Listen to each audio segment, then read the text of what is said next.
Carlos had a reason for everything. When the bills piled up, it was the economy. When his boss humiliated him, it was bad leadership. When he felt ignored, it was because people were selfish. And when the silence at home grew heavier each night, he told himself it was just bad luck, the kind that follows a man no matter how hard he tries to outrun it. He said these things with the calm certainty of someone who had rehearsed the story too many times to question it. It was a story that protected him. A story that kept him from facing the one possibility he feared more than failure itself. That maybe his life was not being done to him, but shaped by him. On a gray Tuesday evening, Carlos sat at the edge of his kitchen table while his wife packed a small suitcase in the hallway. The sound of the zipper moving back and forth seemed louder than the argument that had come before it. No yelling now. No dramatic tears. Just exhaustion. The kind that settles in after too many broken promises and too many conversations where one person keeps explaining while the other keeps defending. "I can't keep doing this," she said. Not with anger, but with the quiet sadness of someone who has already grieved the relationship before leaving it. You always have an answer for why things went wrong, but you never have an answer for what you're going to do differently. Carlos stared at the floor, jaw tight, hands locked together as if holding himself in place. In his mind, 1,000 explanations rose up immediately. She didn't understand the pressure. She didn't know what it felt like to be a man with this much weight on his shoulders. If his father had stayed, if his mother had been warmer, if his job respected him, if life had just given him one fair chance. But none of those thoughts came out. They stayed buried behind his silence. His wife paused at the door and looked at him one last time, not as an enemy, but as someone pleading to be seen. And in that moment, something unsettling happened. Carlos did not feel betrayed. He felt exposed, as if every excuse he had ever used was suddenly standing in the room with him, stripped of its power. Because maybe the real question was never who hurt him. Maybe the real question was why he kept surrendering his power to the story of how hurt he was. And once that question appears, there is no easy way to look away. Carlos had a talent for explaining pain.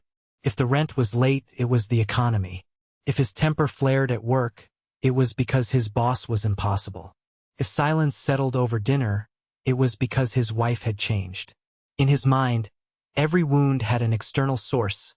Every failure had a culprit. Every loss had a face other than his own. And for a while, that story protected him. It let him keep his pride intact. It let him believe he was struggling against life, not failing at it. But stories have a way of rotting from the inside when they're built on denial. It started in small moments.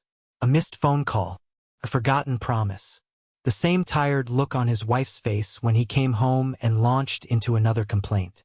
She no longer argued with him the way she used to. She had grown quieter, and that silence was more dangerous than shouting. One evening, as rain tapped softly against the window and the kitchen light cast long shadows across the table, she finally said it. "I'm not leaving because I don't love you," she told him, her voice calm in a way that made it worse. "I'm leaving because I'm tired of carrying everything you refuse to see." Carlos laughed first, not because it was funny, but because disbelief is often the first defense of a cornered ego. "So now it's all my fault?" he asked, his jaw tightening. She looked at him for a long second. "That's the thing," she said. "You never think it is." That sentence followed him like a shadow. For the first time, he began noticing how often he handed his power to the world around him. The economy, the boss, the past, the timing, the weather, his father, his mother, his luck. It was always something beyond his reach, and because of that, he never had to face the harder question. What part of this was mine? Psychology has a name for that pattern, an external locus of control, the quiet habit of believing life is being done to you instead of shaped by you. And once that idea enters the room, it changes the atmosphere completely. Carlos began replaying his life like a detective studying old evidence. The anger he called frustration, the passivity he called patience, the excuses he called honesty. Underneath all of it was a man terrified of responsibility, because responsibility would mean admitting that some of his suffering had been self-inflicted, that he had chosen comfort over discipline, explanation over action, blame over growth. It was a brutal realization but also a necessary one. Because the real mystery was never who had hurt Carlos. The real mystery was why he kept choosing a mindset that kept him weak.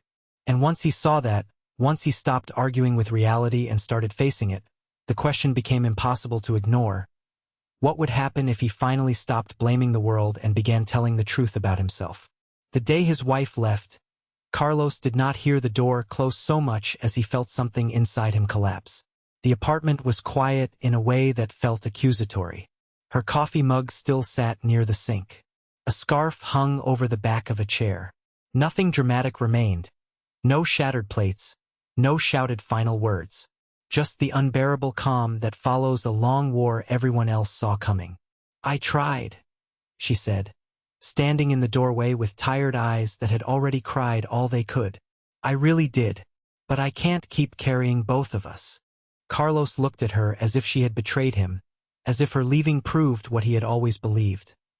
That life was unfair, that people gave up too easily, that he had been abandoned again.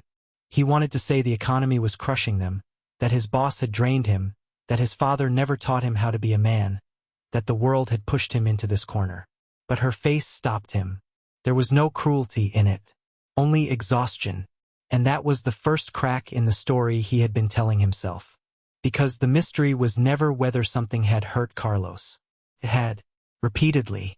The real question was why every wound in his life seemed to turn into a permission slip to do nothing, to change nothing, to become less than who he knew he could be. In the quiet after she left, he began to notice the pattern with brutal clarity. The missed opportunities, the promises he made and broke, the way every setback became evidence that trying was pointless. He sat alone in the dim light, replaying years like evidence on a table. Each memory pointed to the same hidden force. Not bad luck, not fate, but a mind trained to look outward for every answer. An external locus of control.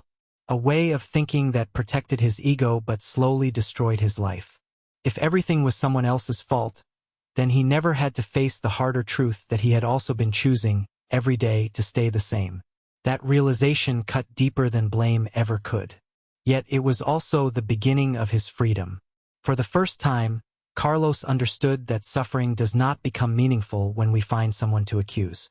It becomes meaningful when we decide what to do with it. Nietzsche called it amor fati, the ability to stop arguing with reality and start using it. Not because pain is good, but because resistance to truth is always more expensive.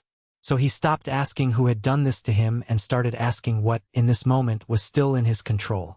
His words, his habits, his discipline, his next decision. And as that question settled into him, the old excuses began to lose their power. Not all at once, not magically, but enough to change everything that came next. Carlos sat in the quiet aftermath of everything he thought would last forever. The apartment felt different now, not because it had changed, but because the excuses had finally gone silent. No more blaming the market, the boss, the childhood, the timing, the weather, the luck. There was only the echo of what his wife had said before she left. "I didn't stop loving you. I stopped carrying what you refused to own." That sentence followed him like a shadow. For days, he replayed the argument in his mind, hoping to find a hidden villain, some final proof that life had been unfair to him. But the mystery kept collapsing in on itself. The truth was not dramatic. It was more painful than that. No one had built the prison around him. He had helped design it, brick by brick, with every excuse that protected his pride and weakened his future. And that was the turning point. Not the loss, not the loneliness, the realization. Carlos began to understand that responsibility was not punishment. It was power. The moment he stopped asking, "Why is this happening to me?" and started asking, "What is mine to do now?" his mind began to clear. He stopped negotiating with his blind spots. He noticed how often he waited to feel motivated instead of acting. How often he called himself unlucky when he was really unprepared. How often he demanded understanding from others while offering none to himself. Slowly, he started changing the smallest things. He woke up earlier. He listened more. He spoke less about what had been done to him and more about what he was willing to do next. The shift was not magical. It was disciplined, quiet, real. And in that quiet, he discovered something stronger than resentment: self-respect. This is the strange truth at the center of the mystery. The world will always hand us problems. Some are cruel, some are random, some are deeply undeserved. But the moment we hand over our agency, we lose twice.